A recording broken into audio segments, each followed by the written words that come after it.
Fala pessoal, sejam bem-vindos, canal Nação Brasil no ar, começando mais um vídeo recheado de informações importantíssimas. Mas antes, inscreva-se agora mesmo no canal, deixe o seu like e compartilhe esse vídeo com o máximo de pessoas. Assim você vai estar me ajudando demais.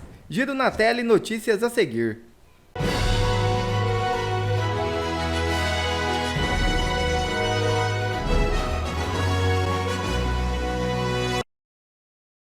E Arthur Lira intensifica a ofensiva contra o STF e envia PECs à CCJ para limitar poderes da Corte. É isso mesmo. O presidente da Câmara dos Deputados, Arthur Lira, avançou na sua ofensiva contra o Supremo Tribunal Federal ao encaminhar nesta sexta-feira 16 duas propostas de emenda à Constituição à Comissão de Constituição e Justiça da Casa. As medidas visam restringir a atuação da Corte em resposta a recentes decisões do ministro Flávio Dino sobre emendas parlamentares. Uma das PECs, aprovada pelo Senado em novembro, limita as decisões monocráticas dos ministros do STF, como as expedidas por Dino sobre as emendas parlamentares. No início de agosto, Dino determinou que os gastos federais com emendas parlamentares devem ter total rastreabilidade, buscando mais transparência na relação entre governo e Congresso.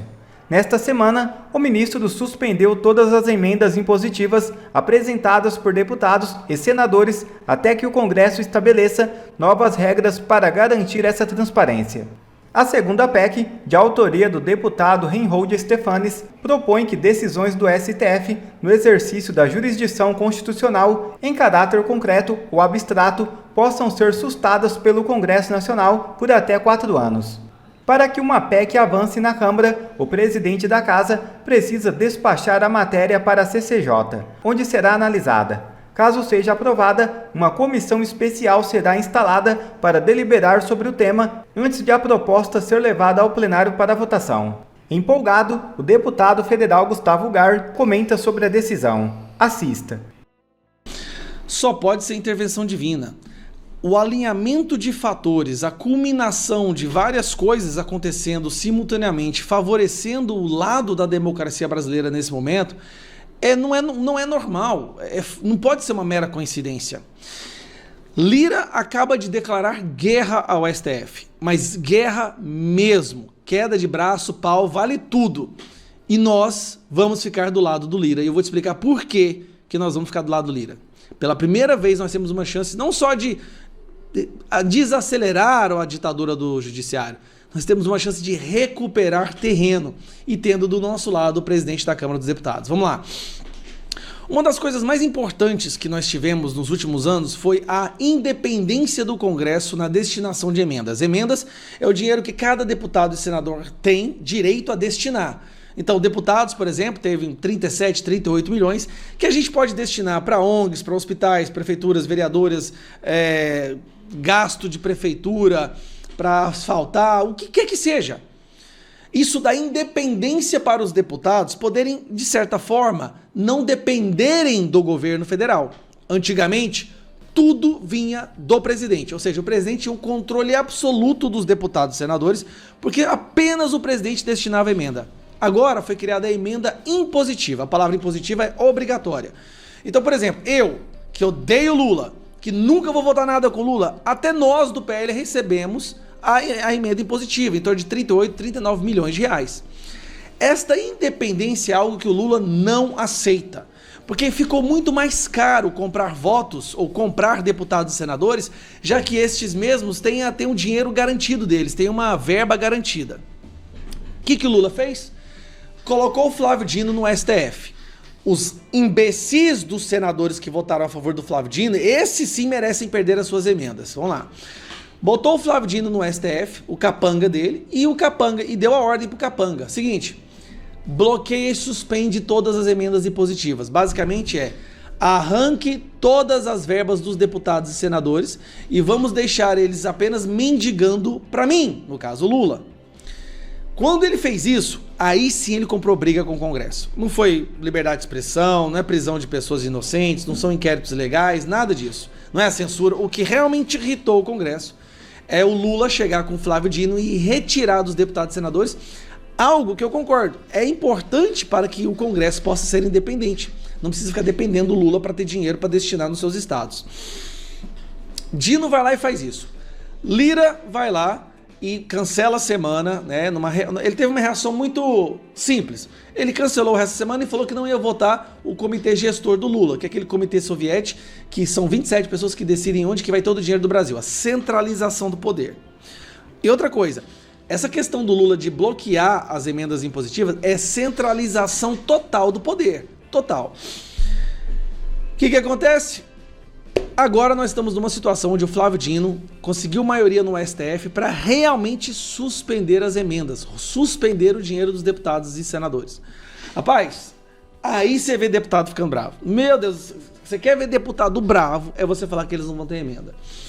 Lira revoltou completamente e foi pro pau e decidiu isso aqui, ó. Vamos lá. Primeiro, a maioria do STF apoia a decisão de Dino sobre bloquear emendas. Então, bloquear o dinheiro do Congresso, certo? Eles estão inventando aí várias narrativas de que tem que bloquear porque não tem transparência. Mentira! Eles estão bloqueando para terem controle absoluto de deputados e senadores. Absoluto!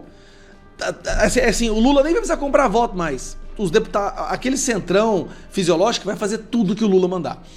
Lira revidou, só que agora o Lira foi pro pau de uma maneira, mas de uma maneira que é isso aqui, ó. Lira desengaveta PEC que limita decisões monocráticas do SF. Na verdade, foram duas PECs, dois projetos de emenda à Constituição que o Lira desengavetou. Uma é a PEC 8. A PEC, aqui vem a cereja do olho, presta atenção. A PEC 8 é a PEC que já passou no Senado, que proíbe decisão monocrática. Aquela decisão que o Alexandre dá por conta própria, só ele assinando, fica proibido. Todas as decisões têm que ser todos juntos. E por que ela é importante? A maioria das vezes, para proteger o colegiado ou proteger uns aos outros, quando um juiz do STF, o ministro, toma uma decisão, os outros vão lá e apoiam. Por quê? Porque daí quando um deles tomar uma decisão também, os outros vão lá e apoiam. Fica um favoritismo.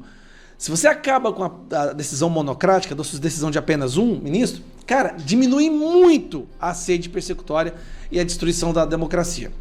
E aí vem a segunda, PEC 28. Essa PEC 28 ela é maravilhosa. Basicamente, essa PEC fala que o Congresso vai ter a prerrogativa de derrubar decisões do STF. Então, se o STF toma uma decisão, o que a gente acha que eles exorbitaram, como, por exemplo, abrir um inquérito ilegal, prender alguém de forma ilegal, nós teremos o direito de ir lá e derrubar essa decisão. Cara, isso é a melhor ideia que se teve até agora. Quando o STF se torna uma ditadura, ou um instamento da ditadura, o Congresso, que é o representante do povo, é a melhor forma de democracia.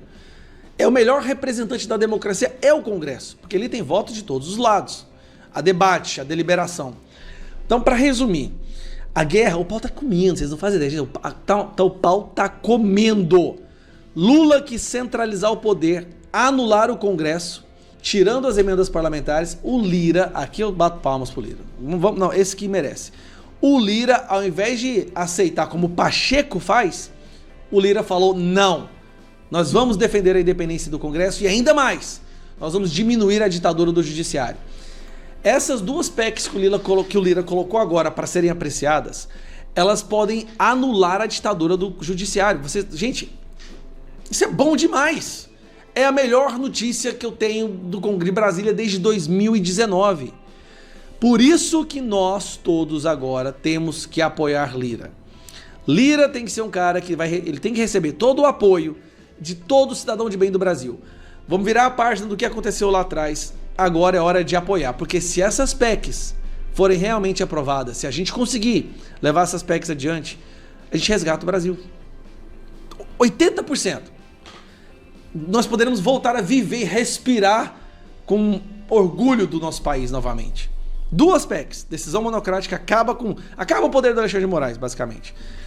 E a segunda, a PEC 28, que é a PEC que a gente pode derrubar as decisões deles. Cara, isso é maravilhoso. Obviamente a imprensa está revoltada com isso. Vamos trabalhar para convencer todo mundo que essas PECs precisam ser aprovadas. Na verdade, essas PECs, inclusive, devem ser pautas do 7 de setembro.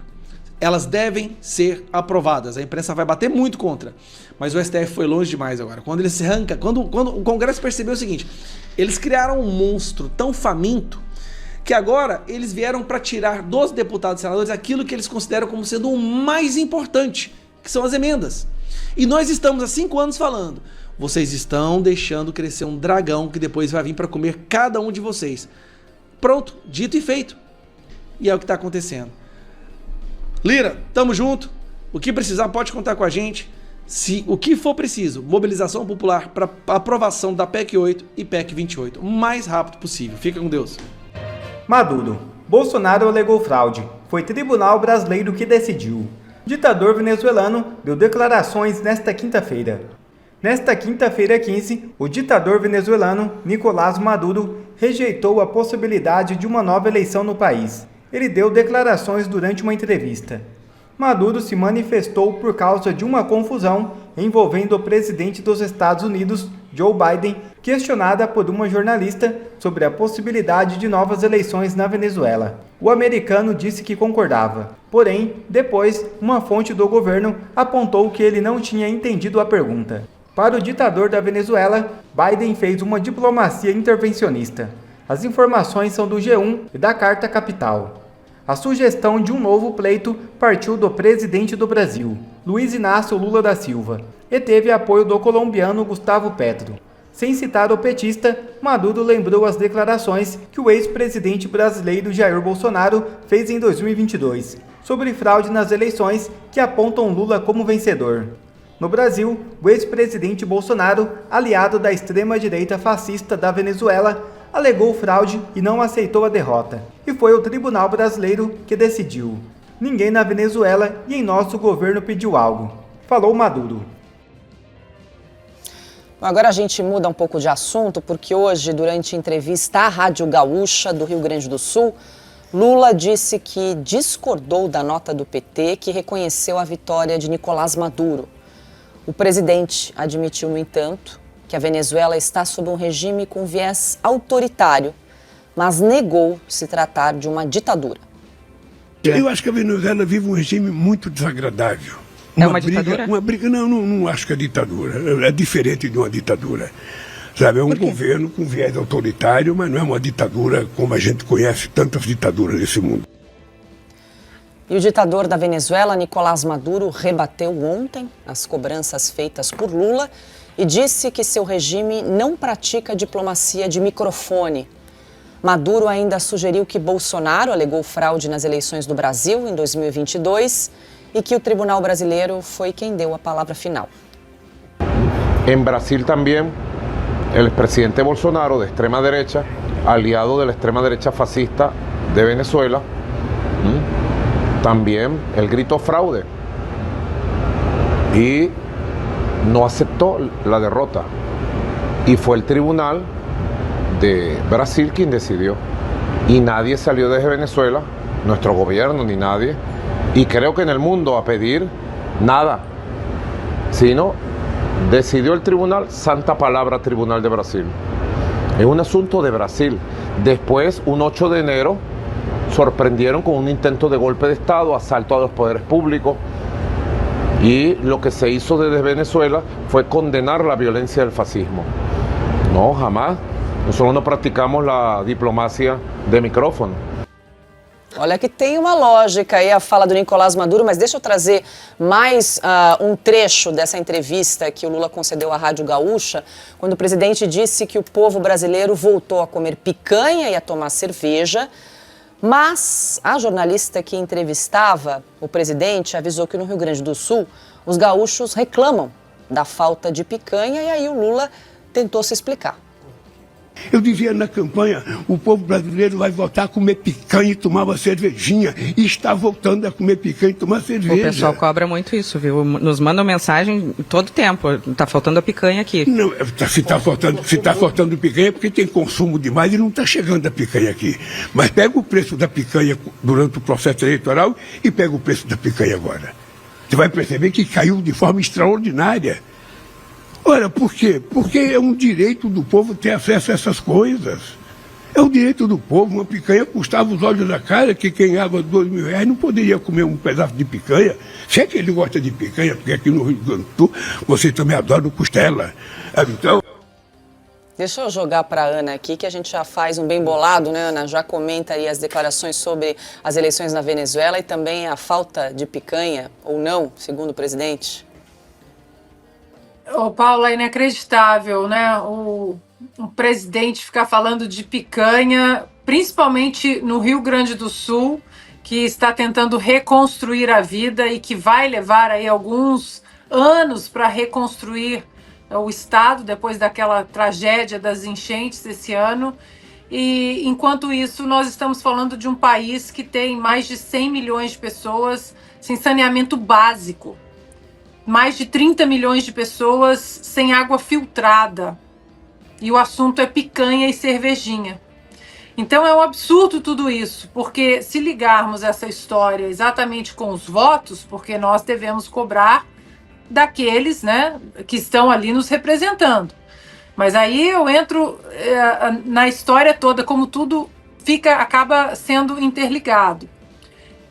Nós vamos poder discutir de novo o voto auditável sob escrutínio público, com contagem pública, que é o que está no artigo 37 da nossa Constituição, porque a Venezuela a gente sabe que é uma ditadura e que os votos auditáveis, que a contagem pública das atas, esses números não batem com os números oficiais do ditador Nicolás Maduro.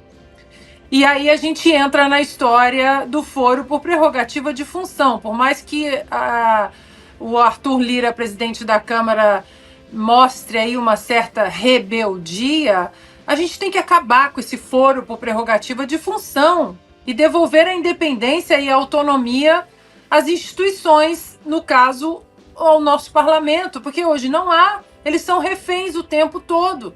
Se é para discutir o voto, as urnas auditáveis com contagem pública, não adianta só falar urnas auditáveis, nós temos que ter contagem pública como está definido no artigo 37. Se nós queremos discutir absolutamente tudo sem a liberdade de expressão que não temos hoje, porque até os próprios parlamentares eles ficam com uma corda no pescoço o tempo todo, porque hoje o Supremo Tribunal Federal abre absolutamente o que eles querem de ofício. O TSE nos censurou em 2022, está aqui na nossa tela. Lula diz que Venezuela não é uma ditadura. Nós fomos proibidos de dizer que Lula era amigo de ditadores, de Nicolás Maduro, Daniel Ortega, exatamente por essa falta de respeito à Constituição. Então, Paula, eu agora vou encampar esse programa da repetição, de sermos um disco arranhado sobre pautar a extinção do foro por prerrogativa de função, porque enquanto não tivermos isso, os nossos parlamentares seguirão reféns de um Supremo Tribunal Federal, de uma Constituição do Supremo Tribunal Federal, que é política e ativista quanto da Venezuela. Quer ver mais vídeos como este? Então inscreva-se agora mesmo no canal, deixe o seu like e compartilhe esse vídeo com o máximo de pessoas. Assim você vai estar me ajudando demais. Fico por aqui, um forte abraço e que Deus abençoe a todos. Brasil acima de tudo e Deus acima de todos.